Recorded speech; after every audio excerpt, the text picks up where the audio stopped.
저 허정연입니다. 오늘 강의를 할 수 있는 거는 창세기 1장의 현대적 해석에 의한 알파 창조론입니다. 이거는 제가 이제 그 창세기 1장을 현대적 해석에 의해서, 그렇게 현대인의 관점에서 해석한 거기 때문에 그래서 따로 알파 창조론을 붙였습니다.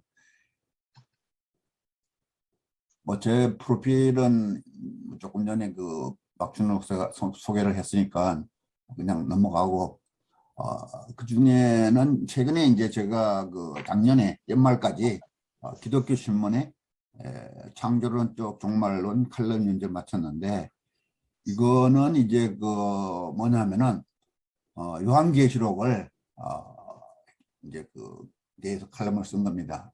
요한계시록을 어떻게 제 나름대로 이제 썼는데, 결국에 그 결론은 뭐 아시는 분은 아시겠지만은 하나님 나라와 그 공의, 그리고 그 새하늘과 새 땅을 창조하는 그거니까 창조론하고 연결되지 않나 해서 시작했던 건데, 잘 끝나고 사람들부터 잘 뭐 했다고 이제 그런 얘기를 들어서 저로서도 만족하고 있습니다.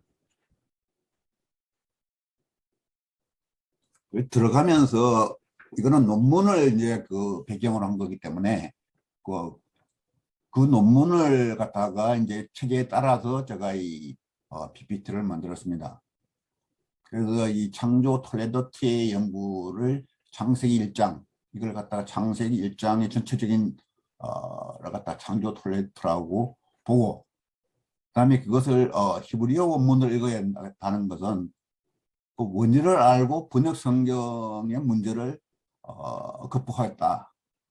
이 취지에서 이제 제가 그 히브리어를 주로 읽으면서 했는데, 그래도 해석의 차이는 없지 않겠죠. 이거는 뭐 해석은 얼마든지 자기의 견해에 따라 할 수 있는 거니까. 그러나 이걸 하면서 제 나름대로의 연구 성과는 기독교 신앙의 대상이 되시는 삼위일체 하나님의 창조를 이해하게 되었다 하는 부분하고, 그것이 이제 그 내용은 뭐냐면 만물이 성부로부터 성자로 말미암아 성령 안에서 나왔다 하는 이것이 그 안에 다 있구나 하는 것을 제가 느꼈습니다. 그래서 그 관점은 사도 요한의 관점이고 바울의 관점이고 그 마틴 로이드 존스의 관점이기도 합니다. 저는 여기 전적으로 동의를 하면서 이 논문을 썼습니다. 그리고 그 알파 창조라는 이름은 예수 그리스도께서 알파와 오메가 이렇게 하시니까, 그 알파 창조론이라는 말은 처음 창조라는 겁니다. 이게 이 창조론에서 알파라는 오메가라는 말에 대한 의미를 다시 알게 됐는데, 이것은 곧 예수 그리스도이시다 이런 얘기가 되겠죠. 그러니까 지금 창세기 1장의 창조주도 예수 그리스도다 이런 관점이죠. 이거는 바로 사도 요한의 관점이기도 합니다. 그래서 제가 사도 요한을 상당히 새로 인식하게 되었고, 그래서 이제 그 요한계시록을 연구하게 되었던 거고, 그래서 1차적으로 제 나름대로의 그걸 갖다가 칼럼으로 해서 기독교 신문에 이제 연재를 했었습니다. 그 창조 톨레도트의 해석 방법이라는 것은 제 나름대로 이걸 정리를 해보니까, 아마 지난번에 이제 그 조동영 박사께서 이제 창세기 해석 방법이라는 걸 썼는데, 저도 뭐 그게 전적으로 동감이에요.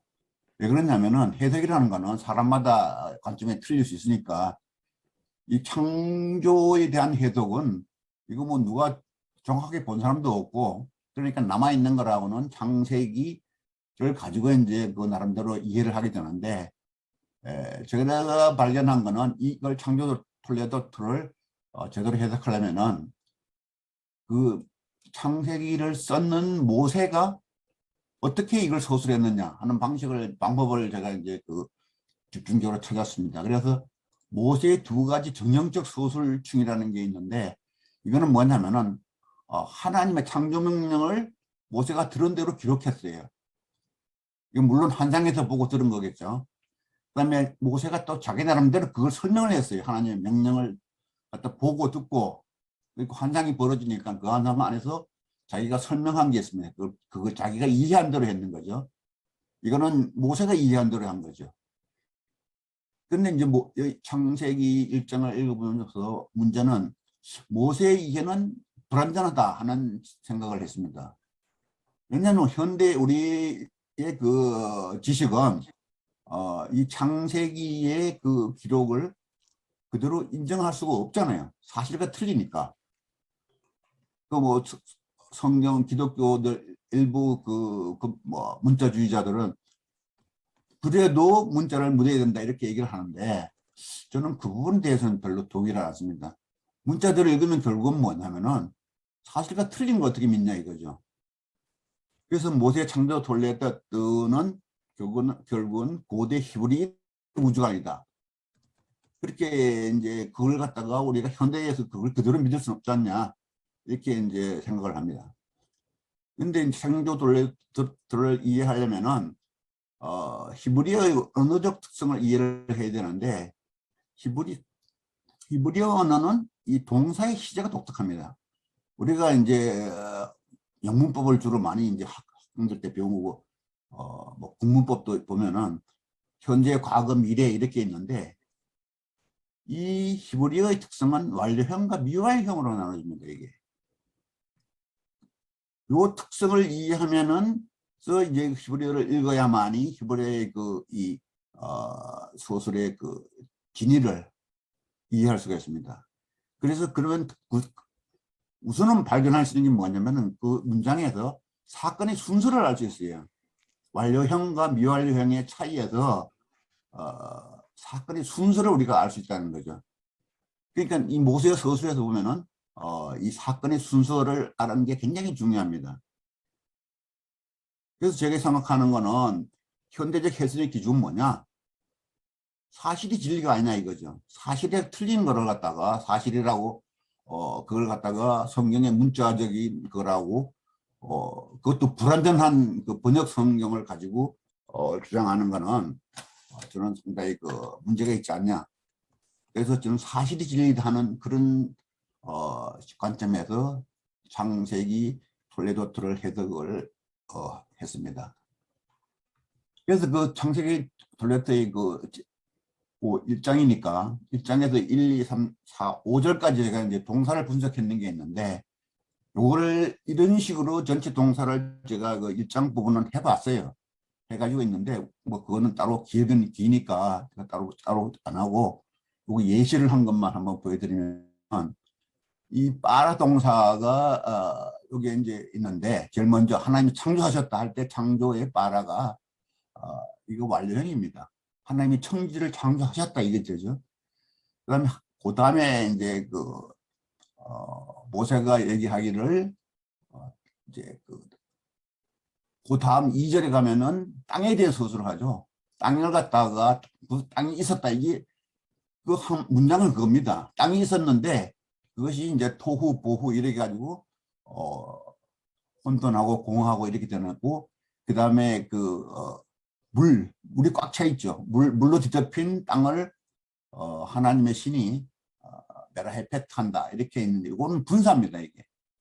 그러니까 거기에서 보면은 이 땅이 토후 보후 공허하고 혼돈하고 공허하는데 거기에 또 하나님의 신이 그 물리를 흑암 속에서 이렇게 이제 형성된 그 상황을 설명을 하죠. 이 부분도 보면은 과거입니다. 과거 완료형으로 되어 있고 그 메라헤페트라는 거는 분사입니다. 분사. 하나님의 신이 운행하는 이렇게 요거는 분사로 되죠. 그러니까 하나님이 운행하는 땅이 있었다 이렇게 되는 겁니다. 전체적으로 보면은.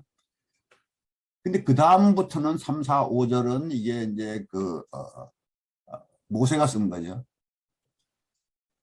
그러니까 하나님이 말씀하시니 이런 말로 이제 바이오메르라는 말은 하나님이 말씀하시니 이렇게 되는 거니까 거기에 보면은 하나님은 뭐라고 얘기하냐면 빛이 있다 이렇게 얘기를 하죠. 하나님이 빛이 있으라 했으니 빛이 있다 이렇게 되는 거죠. 바예히가 하나님이 빛이 있으리라 하니 빛이 있다 이렇게 되죠. 요거는 이제 그 미완료형이죠. 요 미자라는 거는 미월형을 얘기합니다. 그다음에 다음에 넘어가면은 하나님 보신다. 그다음에 하나님 남으신다. 이건 흑암을 나누는 거죠. 요 말들은 전부 다 이제 그 미완료형을 하나님 행동은 전부 다 미완료형입니다. 이게. 그리고 거기에서 하나님 명령에서 나온 결과의 진행은 항상 미완료형으로 되어 있습니다. 이 전체적으로 보면은. 그럼 하나님이 말씀하시는 거, 이 창조라는 거는 항상 진행형이에요. 그 진행이 언제까지 끝날지는 모르죠. 이게 그 완료가 아닙니다, 이게. 그러니까 하나님의 창조는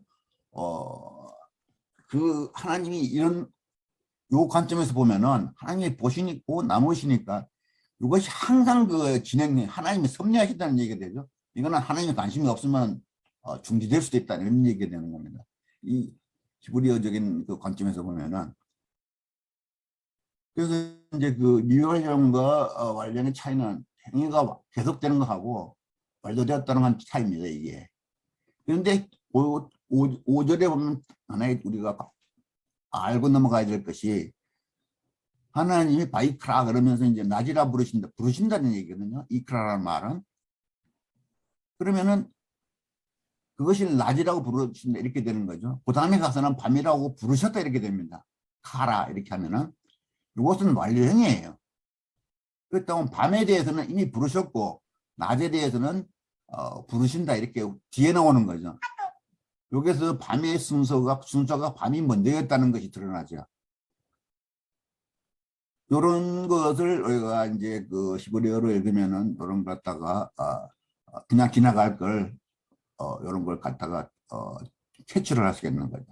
그리고 저녁이 되고 아침이 되니 이제 이렇게 되는데 이거는 또 미완료형이 됩니다. 그러니까 계속 저녁이 되고 아침이 되는 것이 진행될 수 있는 거죠. 그러면 이런 관점에서 제가 알파 창조론이라는 거를 이제 그 시작을 했는데, 그러면 태초에 창조된 천지가 이제 1장에 나오죠.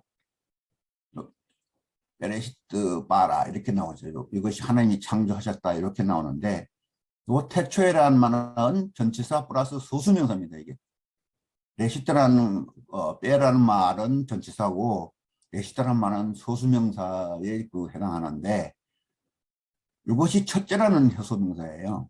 첫째 이렇게 되는 겁니다. 이것도 기억을 해 두셔야 되는 것이 이 해석에 상당히 그 중요한 부분이거든요. 그러면 1장 2절에 가면은 뭐냐 하면은 바로 아래치라고 나오죠. 땅이 이제 이렇게 나오죠. 땅이. 이 땅을 갖다가 이 천지 중에서 창세기는 땅에 대해서 먼저 얘기를 합니다. 이것이 이제 그 요 1절하고 2절의 빠라 동사는 전부 다 이제 그 완료형이죠. 그 다음에 그 뒤에 요 뒤에 하레스 하에타 요 말은 또 완료형입니다. 이미 이제 창조되었는 거죠. 두 가지가 1절과 2절은 그러니까 독립절로 서로 이해할 수 있는 거죠. 천지가 창조되었고 땅은 이러이러하다 이런 얘기니까요. 땅은 아까 얘기했듯이 토후 보후 이렇게 나오잖아요. 여기 토후 보후 이렇게 나오는데, 그 다음에 이것이 이제 그 호시크가 나오죠. 이 호시크라는 말도 좀 기억을 해야 되는 겁니다. 여기 상당히 그 창세기 1장 첫째 날의 그 시간에 대해 상당히 그 중요한 의미를 가지고 있으니까. 그래서 1절과 2절은 독립절로 이해하고, 그 다음에 태초의 우주 창조를 선술했는 건데 바로 땅에 대한 소술만 있는 거죠. 그래서 이제 하나님의 영이 있다는 요 2절에서는 오셰크와 하나님의 영이 있다. 흑암과 하나님의 영이 있다. 이런 말을 갖다가 이제 기억하면은, 그 다음에 하늘에 대해서는 뭐냐? 이거는 넷째 날에 그 보면은 이걸 갖다 이해할 수 있는 말이 나옵니다. 그러면 넘어가서 첫날의 창조에서 이제 밖과 낮, 요 말이 이제 그 하게 되는 거는, 여기서 이제 그 창조론에서 중요한 부분이 시간적 길이에 대한 오해가 상당히 많은데, 이 부분을 이제 그 중점적으로 제가 논의하는 거는, 이 시간과 길이에 대해서 창세기를 가지고 성경이 갖다가 24시간 하루를 얘기한다 이런 식으로 얘기하는 주장이 창조과학회에서 이제 많이 나오는데 이것도 성경을 제대로 이해하지 못했는 거다 하는 얘기죠. 여기서 보면 1장 3절 처음 창조명령이 이제 나오는데 거기서 빛이 있으리라 하는 요 말은 지구의 생태계를 창조하라는 명령으로 보는 거죠. 이거는 요한의 관점입니다. 요한의 관점을 제가 요한의 관점에서 이걸 발견하고 이렇게 이제 썼는 겁니다. 그리고 그 다음에 가면은 하나님의 빛과 어둠을 나눠서 이렇게 되죠. 여기서 이제 어둠은 호시크라는 말로 쓰는 겁니다. 근데 이걸 어둠이라고 번역을 했는 거죠. 이 말이 상당히 이 부분이 상당히 오해를 많이 하는 겁니다. 그래서 한글 성경에는 호시크를 두 가지 말로 번역해요. 1장 2절에 흑암이라고 번역했는 거를 1장 4절과 5절에는 어둠이라고 번역하죠. 이것이 이제 뭐냐면은 바로 이제 24시간 내에 주장할 수 있는 말에 상당히 근거가 되는데 요 말이 결정적으로 이제 어떻게 되냐면 첫날이라는 말이 요 말을 첫째 날이라 이렇게 번역을 해놨은 게 요 메하드라는 말이 또 첫째 날을 번역하는 거죠. 요 에하드는 요음은 이제 날이고 에하드는 원데이입니다. 본래는 에하드는 소수명사가 아니라 첫째라는 말을 쓰는 게 아니라 어느 날 원데이 어느 날이라고 할 수 있는 그 원데이 그걸로 이제 그 의미인데 이걸 첫째 날을 번역해 놓으니까 그때부터 첫째 날이 시작된 걸로 얘기를 하죠. 근데 히브리어는 이 밤이 먼저 시작되는 거죠. 히브리어에서는 히브리인들은. 근데 요 메하드의 밤이 흑암이라는 사실을 이해한다면은 이 밤이 그러면 흑암이 언제부터 있었냐 이거 중요한 거죠. 그럼 이게 1장 2절부터 나오잖아요. 1장 2절에 흑암이 나오면 그때부터 밤이라는 얘기죠. 요 메하드가 이제 그래서 첫째 날의 밤 요거는 흑암이라부터 시작을 하고 돼 있는데 요걸 어둠이라고 번역해 놔 가지고 요때부터 시작한 걸로 자꾸 착각을 하는데 이 말을 히브리어적으로 보면은 바로 1장 2절에서 이제 호세크에서부터 시작하는 겁니다. 그러면은 1장 2절에는 바로 천지를 창조하고 땅은 물 속에 잠겨 있었는 거죠. 흑암 속에서. 그러니까 그 흑암이 언제부터 시작됐다는 말이 없어요. 그러니까 최대한 길게 생각하면은 태초부터 우주가 창조될 때부터의 밤이라고 얘기를 할 수 있는 겁니다. 그렇지 않다면은 지구가 창조됐을 때부터 이해를 해야겠죠. 그런데 이걸 갖다가 이식하지 않고 이걸 이해하지 않고 요 메하드라부터의 밤이라 이제 빛이 있을 때부터 나를 이해를 하면은 착각을 하게 되는 거죠. 그래서 바로 이제 그 창세기 첫 밤은 언제부터를 찾으면은 그렇게 되는 겁니다. 그때부터 이제 이해를 해야 되는 거죠. 근데 이제 이 24시간 주장을 가장 강력하게 주장한 사람이 어시어 주교가 있지 않습니까? 그 어시어 주교가 BC 4004년에 이제 시작됐다고 얘기를 하는데 이것이 이제 창세기 인물들의 쭉 나열해 가지고 그걸 계산해서 이제 수능을 계산해서 한 건데 그래서 이거는 뭐 도대체 저로서는 왜 이렇게 어시어 주교가 그렇게 했는지는 그 당시 생각이겠지만은 저는 전혀 동감을 하지 않고 있습니다. 그럼 성경에서 보면은 흑암이라는 말을 부터 밤이 시작됐다고 이해를 하면은 그 시간을 정할 수가 없어요. 결국 결코 24시간 안 되죠. 그래서 저는 첫날의 시간의 길이는 이거는 갖다가 얘기할 수 없다 이렇게 얘기하는 겁니다. 오히려 과학이 얘기하는 거를 믿는 게 낫지 않냐 하는 그 견해를 가지고 있고 그래서 첫날의 낮과 오르 그러면 이거는 뭐냐 오르에 대한 이해는 사도 요한이 그 빛에 대한 이해 설명하는 거가 빛과 흑암에 대한 설명을 한 것이 요한 1장 1절과 5절에 나오죠. 저는 이걸 갖다가 전적으로 기독교인이라면 이 말을 믿어야 되는 거 아니냐 이 말로 창세기 빛을 해석해야 되는 거 아니냐 이렇게 생각합니다. 그래서 여기 제가 이제 1장 1절부터 5절까지 다시 여기 써놨는데 이 말을 읽어보면은 결코 빛을 갖다가 태양빛이라고 얘기할 수도 없고, 요한이 이해한 대로 빛은 태초에 하나님의 말씀으로서 지구에 임재한 그리스도다, 하나님의 아들이다, 이렇게 이제 이해하는 거죠. 그렇게 되면 이제 삼위일체의 이 신론도 자연적으로 이해가 되는 겁니다. 그래서 이제 그 전 창조 톨레도 드러난 거는 태초에 지구에 빛으로 오신 그리스도가 지구 생태계를 창조하신 이야기다, 이렇게 해석합니다. 그러면 둘째 날의 창조에서의 그 라키아, 그것이 상당히 그 문제가 되는 부분인데, 이 라키아라는 말은 여기도 물 사이에 궁창이 있으라 하니까 그 궁창이잖아요. 궁창이 이제 그 라키아인데, 이 궁창을 이해하는 키를 어떻게 찾느냐 하는 것이 상당히 그 중요한 겁니다. 이 궁창을 이해할 때 보면은 이걸 해석을 갖다가 상당히 그 성경 해석을 좀 잘못되어 있는 걸로 저는 생각하는데, 저는 이렇게 해석했습니다. 물 사이에 궁창이 있으리니 물과 물의 나눠짐이 있으리라. 이렇게 이 말이 그 순서가 보면 그렇게 되어 있거든요. 물과 궁창이 있으리니 물과 물의 나눠짐이 있으리라. 이렇게 해석해야 됩니다. 그러면 여기 있으리니 있으니까 다 미완령이죠. 그런데 모세 라키아는 어떻게 이해를 했냐면은, 이 본래 라키아라는 말의 그 의미는 사전적으로 보면은 얇게 펴진 금속막을 얘기하는 겁니다.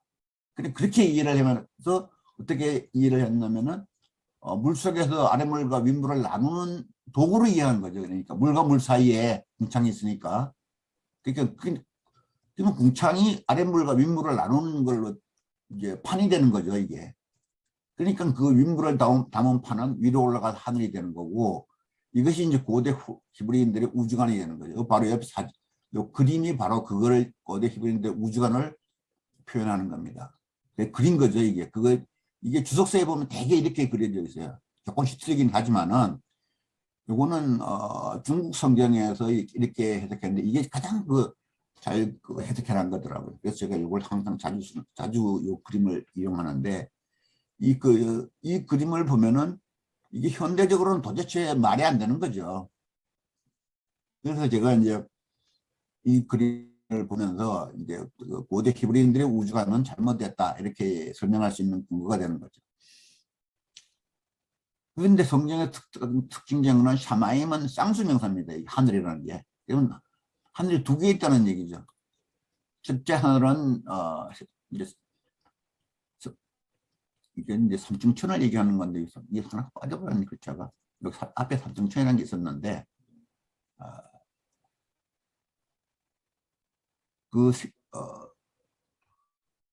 요걸 갖다가 이제 설명하는 것이, 라키아가 있으면은 옛날에 그 본래 있었던 하늘 밑에 라키아가 하늘을 또 만드니까, 위에 하늘하고 아래 하늘 만드니까 이 삼중천이 되는 겁니다. 그게 하나님의 삼중천을 얘기한 것이 이제 그 바울이 얘기를 했죠. 고린도 후서에서 그렇게 얘기를 했는데, 이건 샤마임은, 여기서 나오는 이 샤마임은 라키아에 의한 샤마임은 쌍수명사를 갖다가 쓰고 있거든요.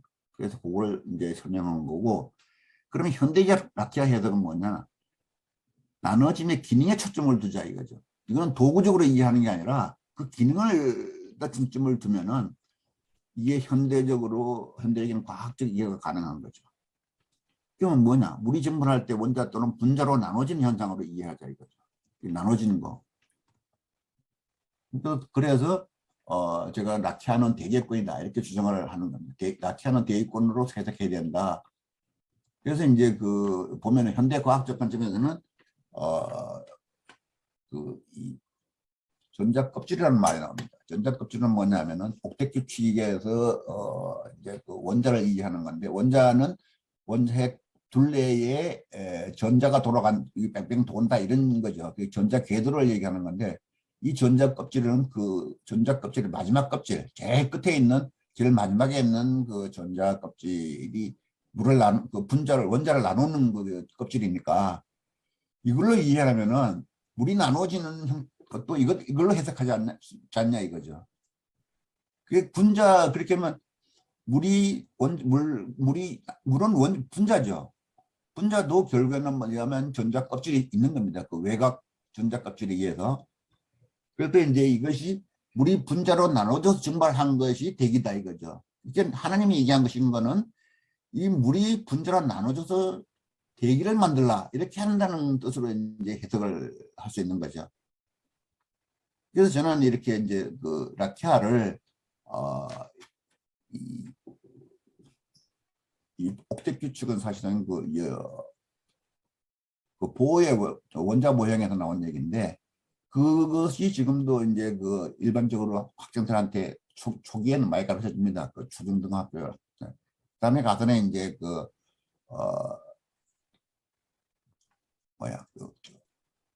양자역학에 의해서 불확정성 원리에 의해서 이제 바뀌어지죠. 그것을 갖다 오비탈 이론이라고 해가지고 이거는 이제 그 전자가 위치를 모른다. 그러니까 궤도를 갖다가 정할 수 없다. 이렇게 이제 해석을 해서 구름형이 나오는데 그러니까는 여기서 일반적으로 이해하는 그 형태를 갖다가 이해를 하자 이거죠. 이렇게 왜냐하면 어차피 궤도는 돌아갑니다. 이게 전자가 이게 움직이고 있지 갖다가 그걸 이 위치를 모른다. 그래가지고 이걸 갖다가 안개 속에 그로 이해하는 거는 그 다음 상태에서 양자역학적으로 이해할 때 이제 하는 거고. 그래서 이제 저는 라키아가 대기권에서 형성된 수증기 방울이 대기를 형성하는 거. 그때 어차피 대기를 만들어 준 거 아닙니까? 그래서 대기를 갖다가 라키아로 이해를 하죠. 이런 라키아에 대해서 모세는 왜 이해가 부족했냐? 5대 힘원들의 우주관에서 이제 된 건데 하늘의 라키아에 있는 윗물이 아랫물을 통해서 내려온다 이런 식의 이제 이해는 그 당시에는 증발된 수증기가 대기 순환 과정을 거쳐서 비가 내리는 현상을 몰랐던 거죠. 모르니까 이제 그런 식으로 이해를 했다고밖에 지금 우리가 생각할 수 있는 거죠. 뭐 모르는 거에 대해서는 뭐라고 할 수 없는 거예요. 다만 하나님의 말씀은 이런 위에 이 나눠짐의 그 기능을 갖다가 얘기를 한 건데 모세가 받아들인 거는 그 도구적으로 이해를 했던 그 차이가 있는 거죠. 저는 그렇게 해서 라키아는 대기권을 만들어 하는 그런 식으로 이제 해석을 한 겁니다. 이 부분 그 라키아에 대해서는 사실상 많은 저도 보면 그 라키아에 대한 제 해석을 보고 많은 사람들이 참조도 하고 의문도 가지고 그런데 저는 현대적 관점에서 그렇게 해석을 한 거고 본래 이 성경 문자주의적으로 해석하면은 히브리어 사전을 가지고 이해를 하면은 그렇게 밖에 되지 않죠. 고대 히브리인들의 우주관이 나오는 거죠. 그럼 그 다음 넘어가 셋째 날에 창조 육지와 바다 식물은 물과 무태 분리죠. 그러니까 하나님의 창조를 보면은 항상 분리입니다. 나누는 겁니다. 이게 나누는 것이 하나님의 창조. 나눌 수 없는 걸 나누는, 인간들은 나눌 수 없는 걸 나누는 거죠. 저는 그렇게 이제 보고 창조는 뭐냐? 거기서 우주 만물의 존재의 법칙을 정의하는 것이 아니냐 이렇게 생각하고 있습니다. 그래서 거기서 보면은 과학적으로 보면은 창조는 물리적 법칙과 동일하게 진행되었다고 볼 수 있고 하나님의 창조 명령과 완성 사이에는 시간적 진행 과정이 있었다 이거죠. 그걸 갖다가 하나님 말씀이 하자마자 모든 게 다 완성됐다 이렇게 해석하는 것이 이제 근본주의자들 또는 24시간 주장하는 사람들이 그렇게 얘기를 하는데 그거는 현대인들의 관점에서는 도대체 동의를 할 수가 없는 거죠. 그래서 모세의 설명을 보면은 창조 명령을 한 다음에 하나님과 말씀대로 되니라 이렇게 합니다. 예히 캔이 말이 그 말씀대로 된다 이렇게 된 거죠. 말씀대로 된다 이렇게 했는데 말씀대로 되는 과정을 모세는 조금 자기 나름대로 해석을 덧붙인 게 이게 조금 잘못된 것이죠. 그러니까 인간은 하나님이 창조 과정에 걸린 그 카이로스적 시간을 하나님의 시간은 카이로스죠. 그러니까 이거를 현대에서는 물리적으로 법칙으로 추정만 할 뿐이지 그 시간을 확실하게 계산할 수는 없다고 보는 거죠. 그래서 이거 식물의 창조 셋째 날에 했는 게 땅이 종류대로 씨를 내라, 식물이 씨를 내라 이렇게 돼 있죠. 가장 중요한 말 중에 하나가 이제 땅이 씨를 내는 거, 땅에다가 얘기를 한 거죠. 자기 하나님이 만들어 가지고 딱 준 게 아니라 땅이 이제 하라 이렇게 되는 거죠. 그럼 여기서 이제 그 오랜 지구론의 하나의 또 문제가 되는 부분이 이게 문제 요 빛이 없는데 무슨 내가 첫째 날부터 주장하려고 그러면 옳은 지구론 주장하려면 이 말이 또 이제 문제되죠. 그럼 빛이 없는데 태양 빛이 없는데 무슨 그 생명 그걸 했느냐? 식물도 광합성 작용을 하는데 왜 갖다가 그 빛도 없는 때에 식물을 갖다가 만들었다는 건 말이 안 되겠냐 이렇게 진화론자들이 공격을 하더라고요. 그 면들 보면은 그러면 광합성은 불가능한 건 사실이죠. 그때는 없으니까. 그럼 반론은 뭐냐? 씨앗은 아직 땅속에 있지 않냐 이거죠. 그 씨앗은 땅속에서는 굉장히 오랫동안 보존할 수 있습니다. 이거는 뭐 상상 이상으로 뭐 몇만 년도 가요 이게. 북극에서 얼음 밑에서 씨앗을 발견한 것들을 갖다가 발화시킬 수가 있습니다. 그런 기사들도 몇 군 났는데 이 말로 할 수 있는 거죠. 햇빛이 나올 때까지 온도가 될 때까지 땅속에 기다릴 수 있다 이거죠. 그러니까 진화론자들의 그 말은 광합성이 불가능하다는 말은 성립이 안 되죠. 그때는 빛이 없어도 땅속에 있었다 이거죠. 미생물은 창조되었는가 하는 질문들이 꽤 있는데 그거는 우리는 하나님이 창조하셨다고 볼 수밖에 없죠. 저는 그렇게 모든 만물이 하나님으로부터 창조되었으니까 그렇게밖에 이해할 수 없는 거죠. 넷째 날의 창조가 이제 여기서 우리가 발견할 수 있는 게 그러면은 광명체와 궁창이 이제 여기서 거론되죠. 궁창에 광명체들이 있으리라 이렇게 하나님이 명령을 하죠. 그런데 거기에서 보면은 그 다음 줄에는 광명체들이 하늘의 궁창에서 땅에 비치기 위해 있었고 이렇게 과거로 나옵니다. 여기 앞에 14절에는 얘기가 미월형인데 뒤에 15절의 하고동사는 완료형입니다. 여기서 이제 해석을 저는 어떻게 했냐면은 그 하나님의 창조명령과 모세의 설명서를 비교 분석해 보면은 이 사건의 순서대로 보면은 이미 광명체들이 먼저 만들어져서 하늘에 여기 보면 하늘의 궁창하고 그냥 궁창하고 틀리죠. 여기 14절은 그냥 궁창이라고 하고 15절은 하늘의 궁창이 되어 있습니다. 하늘의 궁창 하르키아가 벨라키아 하샤만 이렇게 되어 있죠. 요 차이 요걸 보면서 저는 뭐를 생각했느냐면은 광명체들은 이 궁창이 있기 전에 14절 궁창이 있기 전에 이미 하늘의 궁창이 만들어져 있었다 이렇게 얘기하는 그걸 갖다가 땅에 비치기 위해 가지고 하늘의 궁창으로 옮겨왔다 이렇게 해석할 수 있는 거죠. 또 사건 순서라든가 보면은 그래서 아마 태초에 이미 창조와 징조와 사시와 일자 연산을 위하여 만들어졌는 건데 아직까지도 지구의 생태계를 만들어지지 않았으니까 보관하고 있다가 다른 데 두고 있다가 그걸 갖다가 넷째 날에 끌고 이제 땅에다가 궁창에다가 땅의 궁창에다가 끌어놓은 거다 이렇게 할 수 있는 거죠. 그 과학적 관점으로 보면은 이걸 갖다가 우주가 미세 조정되었다 이렇게 설명할 수 있는 겁니다. 그 마침 뭐 이걸 갖다가 내 해석만으로 그런 게 아니라 요 과학적인 브랜던 카터 이 과학 철학자잖아. 브랜던 카터 이 사람이 이제 인류 원리라고 이제 주장한 게 있죠. 이 우주의 질서는 엄청나게 미세 조정되어 있다 하는 그 얘기입니다. 저는 이 말에서 힌트를 얻어가지고 이걸 해석하게 됐는데 그러면은 이 말의 인류 원리를 적용하면은 이 해석이 과학적으로 가능하다는 얘기죠. 과학적으로 성립이 되는 거죠.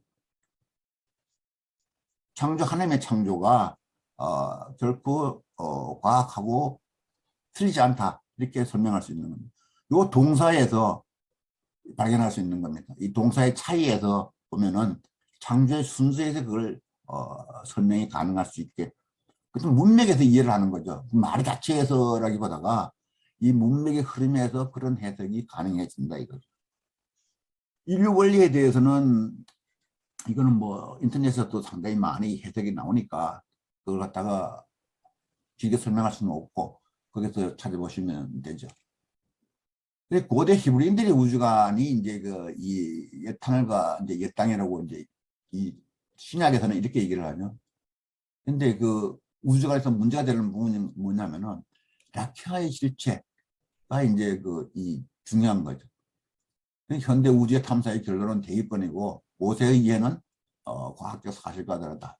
모세의 이해는 고대 히브리인들의 우주관일 뿐이라고 이제 결론을 내면은 이것이 이제 어떤 식으로 이해가 되느냐 하면은 이사야서에 보면은 65장 17절에 하나님이 이전 것은 기억하거나 마음에 두지 말라 이렇게 이제 그 하죠. 그러면 그거는 뭐냐? 이전 것은 뭐냐? 여기 보면은 하리슨 호트라고 이제 그 얘기하는 건데 하리슨 호트가 첫째 것입니다. 첫째 창조된 거. 요거를 갖다가 얘기하는 거예요. 이게 이전 것이라는 것이. 그러면서 새하늘과 새 땅을 창조할 것이니 이렇게 얘기합니다. 이 새하늘과 새 땅을 창조할 것이니 옛날 것은 다 옛날에 창조한 것들은 잊어버려라.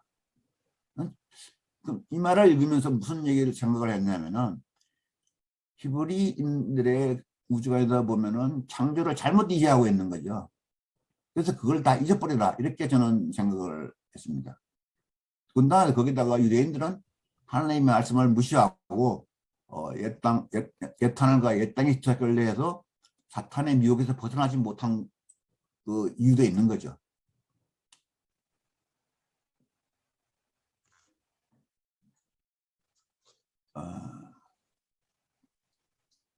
뭐야 어디 보이죠? 네. 그래서 제가 이제 여기서 이제 태초의 창조론을 이해한 다음에 다시 하늘과 새 땅의 창조로 관심을 가진 것이 이제 여기서 시작된 겁니다. 그래서 신약에서도 하늘과 새 땅을 창조를 계시를 했죠. 베드로 후서 3장 12절과 계시록 21장 1절에서 보면은 이것과 똑같이 옛날 것은 버리라 이런 식의 옛날 것은 버리라. 그러니까 처음에 창조한 것은 버리라. 처음에 창조한 하나님 거를 버리는 게 아니라 고대 히브리인들의 우주관을 이제 버리라는 얘기겠죠.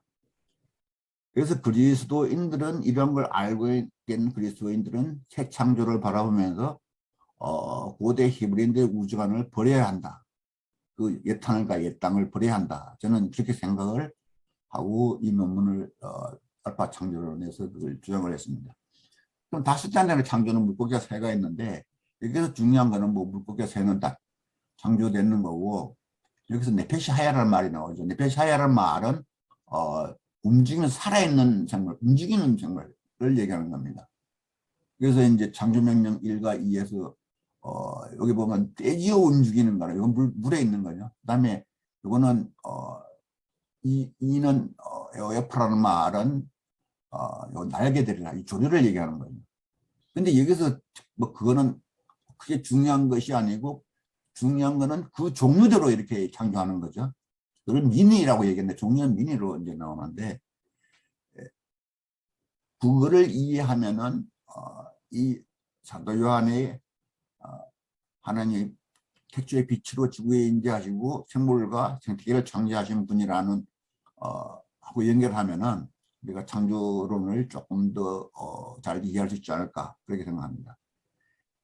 근데 문제는 이제 생물의 종류를 갖다가 진화론은 부정하잖아요. 이 하나님의 종류를 창조하신 종류를 부정하는 것이 진화론인데 여기서 이제 그 칼폰 린네는 옛날에 분력을 처음 시작하면서 민의 불변성을 믿었어요. 그래서 그 5단계를 분류해 가지고 개강 목속종 이렇게 했는데 그건 다만 종 밑에서 종 안에서 아종 변종은 가능하다 이렇게 이미 옛날에 그렇게 결론을 내렸습니다. 이게 그런데 라마르크는 그렇게 얘기를 했죠. 그냥 뭐 용불용설 그래가지고 이제 그 이 동물철학의 주장을 했는데, 여기서 이제 그 반박한 조르지 키비에가 이제 그 창조론에 상당히 기여를 한 거라고 봅니다. 창조 이후 생물은 종의 변화가 없었다 이렇게 주장을 하고, 다중적 변론을 주장했죠.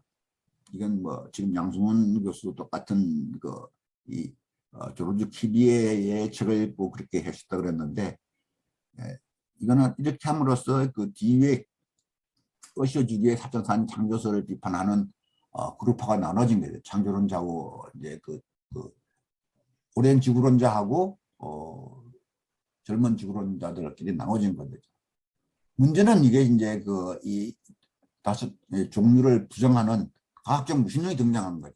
그 마르크스 엥겔스와 유물론과 공산당 선언이 있었고, 여기에서 다윈의 진화론이 뒤에 한 10년 뒤에 나오면서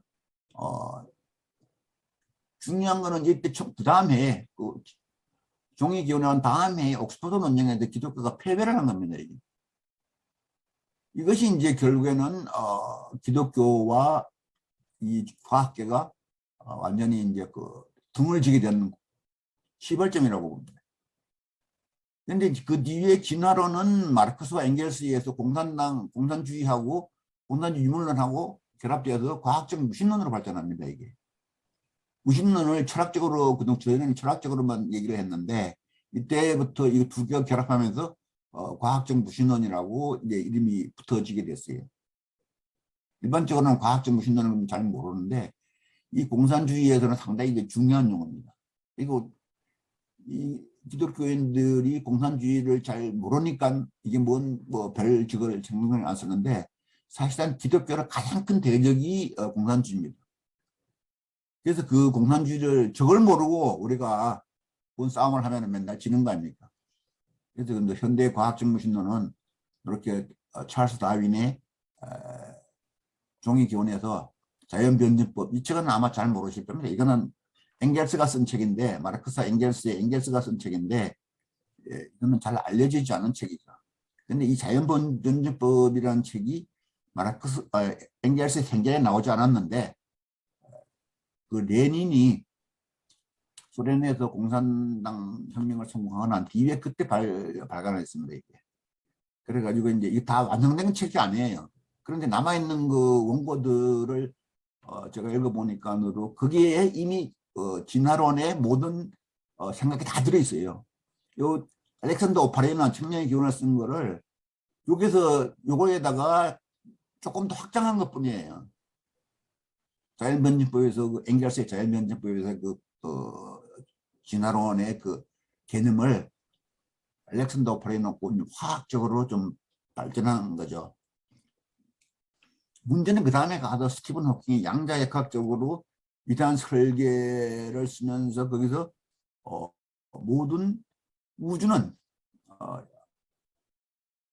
양자거품에서 시작됐다. 이렇게 요동, 그러니까 거기서 시작됐다. 거품에서 시작됐다. 이렇게 얘기를 하는 거죠.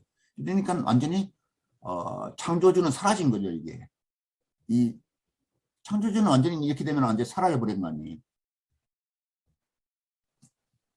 근데 거기다 더욱 이제 문제가 된 것은 현대 생물학의 칼루스가 분자 진화 분류학을 하면서 이 모든 생물계는 루카의 자손들이다 이렇게 얘기를 합니다.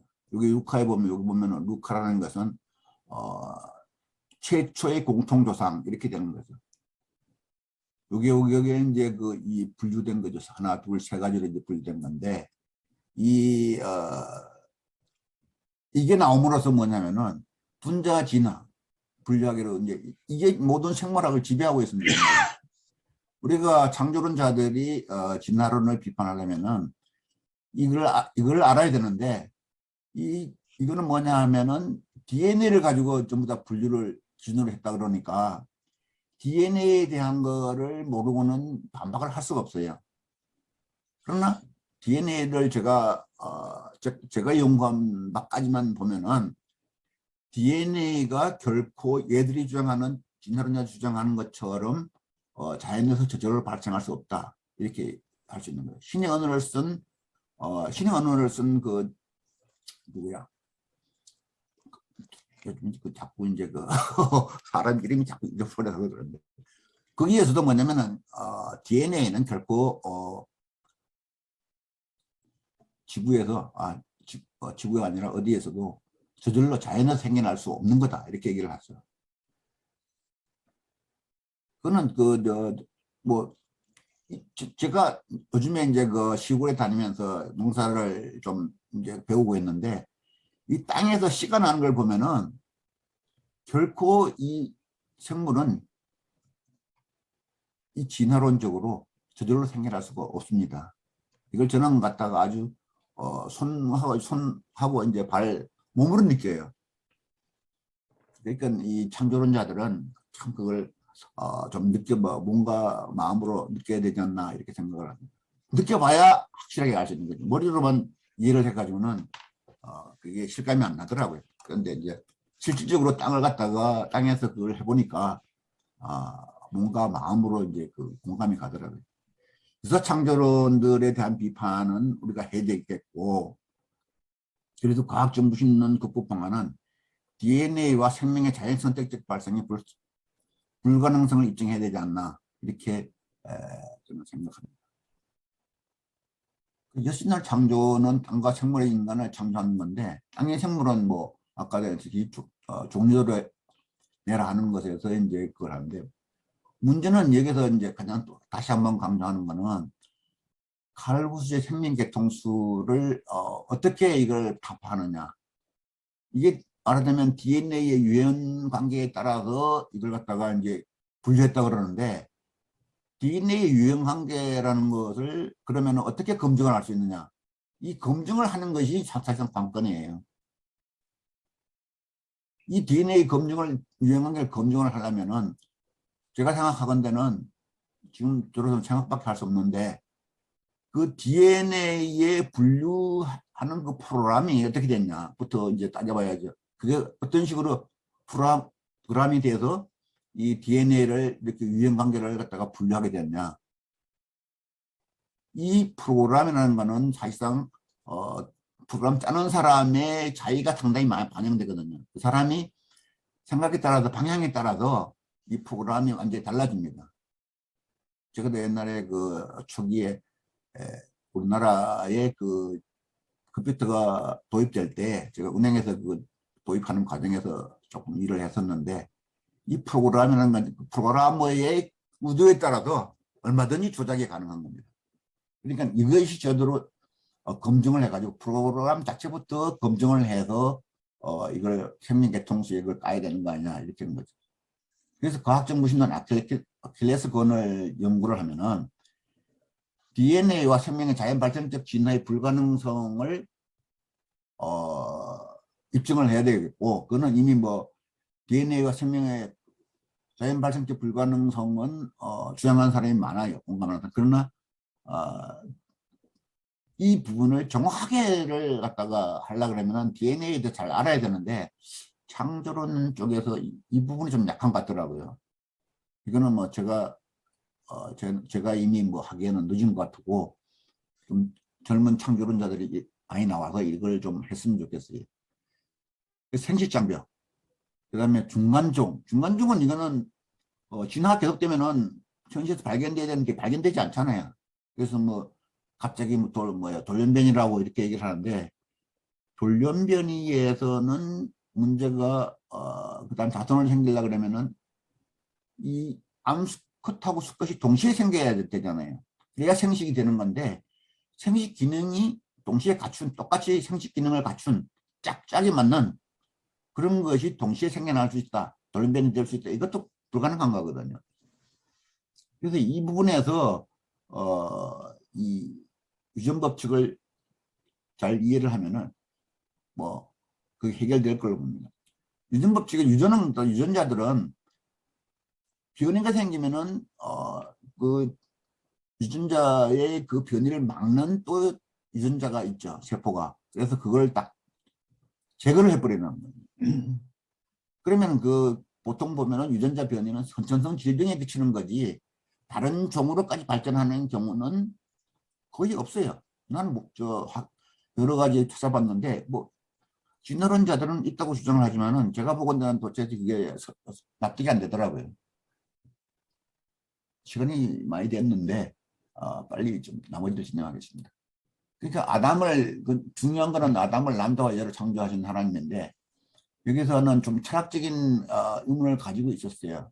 가지게 되었어요. 그러나 여기 보면 하나님은 처음에는 1장 26절에는 우리의 형상을 따라 우리의 모양대로 인간을 만들자 이렇게 하는데 나중에 보면은 만들어 놓고는 뭐냐면은 우리의 형상대로 만들었다 이렇게 설명을 해요. 모세는. 그러면 거기서 모양이 빠져버리는 거죠. 그럼 여기서 이제 의문을 가지는 것이 그럼 하나님이 남자와 여자를 만들어 놓고 우리의 형상이라 얘기하는 것은 그럼 하나님이 남자와 여자가 있는가? 하나님 쪽에 없잖아요. 이게. 그러면 거기서 하나의 그 의문이 생기는데 여기서 보면은 우리의 모양은 기대모데노 이렇게 이제 요것이 빠진 거죠. 형상은 형상은 따라갔는데 모양이 안 따라갔다. 요 히브리어적으로 보면 차이가 약간 있어요. 여기에 이걸 가지고 뭐 길게 논하기에는 그렇고 그러면 여기서 어떤 하나의 인간적인 의문이 생기는 거죠. 저는 이 의문에 대해서 아직 좀 연구를 하겠다 생각을 하고 있지만은 연구는 못했습니다. 이 차이만 있다. 그러면 이 여자로 인해서 사실상 원죄가 발생하기 시작했는데 그것이 그렇다면 하나님의 의도는 뭐였느냐? 이렇게 자기의 모양은 빼버리고 남자와 여자를 창조하신 부분에서 이거는 제가 하나의 의문을 가지고 있었는 건데 이거는 창조론에서 한번 연구를 더 해야 될 것 같아요. 그런데 이제 그 다음에 인간에게 28장에서 원복음을 주시면서 생물을 한테 주신 그 세 가지 복은 인간한테 줬어요. 그런데 두 가지 명령을 추가를 하죠. 땅을 정복하고 모든 생물을 다스리라 하는 명령을 추가를 하는 것이 이 다섯 가지의 사실상 하나님이 인간에게 준 첫 복음이죠. 저는 이걸 원복음이 이거라고 생각합니다. 그런데 뭐 원복음이 나중에 뭐 뒤에 가서 이제 원복음을 찾는 경우가 많은데 저는 여기서 이제 원복음을 이거라고 주장을 합니다. 그래서 하나님의 창조를 믿는 기독교인은 원복음의 명령을 따라 생활하는가 하는 부분을 좀 생각을 해야 될 것 같아요.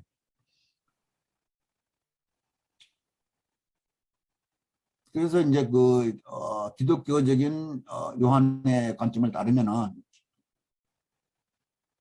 이 유대교적 유일신하고 기독교적인 하나님하고는 틀리지 않습니까? 삼위일체라는 개념이 유대교에서는 없죠. 그러나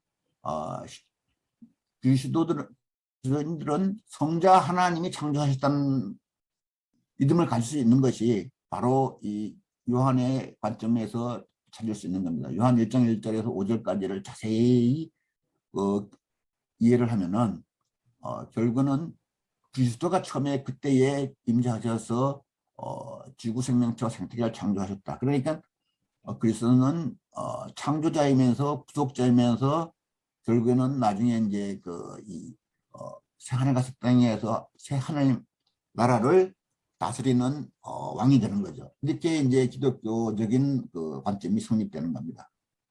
그래서 기독교는 요한의 관점을 따라야 된다 이렇게 저는 주장을 하고 여기서 이제 하나님이 창조하신 남자와 여자는 뭐냐? 그리고 그 자손 우리는 그 자손들이니까 그러면은 하나님은 인간들이라는 하나님 앞에서 인간들 아담은 그의 명령을 따라 살아가는 존재입니다. 하나님 앞에서 그의 명령을 따라하지 않는 인간은 인간이 아닙니다. 짐승을 얘기합니다. 이게 모든 그 관점에서 보면은 이거는 짐승은 구원의 대상이 될 수가 없죠. 그러면 자손들은 뭐냐? 자손들은 아담과 하와의 DNA로 쭉 태어났으니까. 근데 DNA는 뭐냐면은 인간의 뉴런 DNA는 그 조상의 DNA를 물려받는 거니까 그 DNA는 선과 악의 행위를 모두 기억한다 이겁니다. 이게 최근에 뇌과학에서 제가 읽었는 건데 그 뉴런 DNA는 자기의 행위를 모든 걸 기억한다. 그래서 이것을 지금 생각해 보면 뭐냐면은 이 정크 DNA라는 것을 갖다가 여기는 안 써놨는데 우리가 DNA 그걸 보면은 정크 DNA가 훨씬 더 많아요. 그건 정크 DNA는 도대체 이건 뭐 기능이 없다 이렇게 얘기죠. 인간의 생명체에 대해서 현재 기능이 없다 이런 건데 저는 이걸 갖다가 옛날에 그 조상들의 기억을 기억하는 가지고 있는 DNA가 아닌가 이렇게 얘기를 생각합니다. 그리고 조상의 DNA는 그래서 자손에게 그대로 유전되는 겁니다. 이거는 이런 DNA가 조상의 그걸 그대로 물받기 때문에 그런 겁니다. 이거는 과학에서도 조상의 DNA의 기억을 물려받는다 하는 그 논문이 나와 있더라고요. 그래서 그리스도인은 조상의 악한 행위까지 해결할 필요가 있다 이렇게 창조론적으로 얘기할 수 있는 거고, 그 창조론은 이제 1장 31절로 이제 끝나는 거죠. 그러니까 거기서 보면은 하나님이 만드는 건 사실상 1장 27절에 인간을 만들어 끝나는 거고, 그 다음부터 1장 2절 원복음을 주신 것부터는 섭리 시작이라고 볼 수 있는 거예요. 그러니까 그 뒤에 거는 사실상 뭐 창조론이, 저는 창조론을 이제 진화론을 비판할 수 있는 하나의 그 대립된 이론으로 보고 있는데, 그렇게 되면은 사실상 섭리는 좀 빼놓는 게 낫다 이렇게 생각을 하고 있어요. 왜냐하면 괜히 진화론하고 괜히 그거 싸우는데 별 도움이 안 되니까. 그래서 이제 이 나머지 부분은 섭리 부분은 별로 창조론에서 중요한 게 아니다 이렇게. 그러면 이걸 마치면서 하나님의 창조는 1장 31절에서 1장으로 끝난다. 그러니까 그 지은 것을 보니 보시기에 심히 좋았다 이렇게 하고 끝나는데, 여기서 제가 이제 생각하는, 창조론을 하는 사람들은 모세가 보고 들은 것을 고대 히브리인들의 관점에서 기록한 것으로 이제 그 창세기를 이해를 해야 되는 겁니다. 저는 그렇게 봅니다.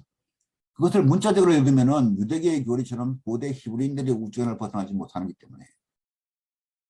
그래서 이제 3대 비철 사도 요한 관점을 따라 이해하면 모든 기독교 성경 1장 창세기부터 요한계시록까지가 좀 달리 보일 겁니다. 그러면 이 모든 이 지구의 모든 일은 사실상 그리스도가 주관한다. 인간들은 그리스도가 주관한다. 이렇게 이제 해석할 수 있게 되는 거죠. 그 창조 돌레토트에서 각 동사의 시제와 하나님의 말씀과 모세의 오해에 의한 고대 히브리인들의 우주관을 이해하면은 하나님의 창조는 과학적 사실과 다르지 않다. 빛의 문제하고 그 다음에 라티아 문제를 그렇게 이해를 할 수 있으면은, 그리고 이제 발광체, 넷째 날의 발광체가 어떻게 생겨났냐 하는 문제를 이해를 하면은 과학적 사실과 다른 게 하나도 없죠. 기독교 창조는 일장에서 끝나는 걸로 하고, 그 다음에 기독교 창조는 과학적 무슨을 반론하는 일을 창조론만 주장할 게 아니라 그것도 진화론을 반박하는 것도 상당히 중요한 일이 아니냐. 어떤 하나의 이론을 성립시키기 위해서는 반대의 이론을 극복을 해야 되는 거죠. 그래서 이제 특히 이제 중요한 거는 이 칼루스의 생명계통수 체계를 반증하기 위해서 DNA 정보를 연구하는 노력이 필요하지 않나. 이거는 젊은 창조론자들한테 특히 당부하는 겁니다. 뭐 다 끝났는데, 이거는 덧붙임이라는 거는 새 창조를 바라보면서 하는 얘기입니다. 그거는 뭐 더 설명할 필요가 없는 것 같고 읽어보시면 되고, 특히 이제 요 PPT의 그는 논문을, 같은 제목의 논문을 대본으로 한 거기 때문에 그 논문을 제가 이제 이번에 창조론 오픈 포럼 논문집에다가 이제 제출을 하려고 그러는데, 거기서 실리면은 여러분들이 보시면 될 겁니다. 그리고 뭐 특별히 또 이해가 틀린 사람들 또는 질문을 해야겠다는 사람들은 오늘 시간 아니면은 아무 때라도 저한테 연락을 하시면은 뭐 같이 연구를 하던가 같이 토론을 할 수 있다고 생각합니다. 그래서 중요한 거는 뭐냐면은 우리가 하나님 백성을 사는 게 중요하지 않아요. 하나님 백성이 되는 것이 근데 저 요한계시록까지 읽어보면서 제가 느끼는 거는 하나님의 백성이 되는 조건이 이제 중요해요. 창조론만 한다고 하나님의 백성이 되냐? 저는 그렇게 생각하지는 않아요. 그래서 요 뒤에다 덧붙임 중에서 이제 하나님의 백성이 되는 조건을 이렇게 세 가지를 써놨는데 이걸 한번 읽어보시고 이건 뭐 생각이 다른 사람도 있을 테니까 제가 굳이 얘기를 안 하겠습니다. 이걸로 끝내겠습니다.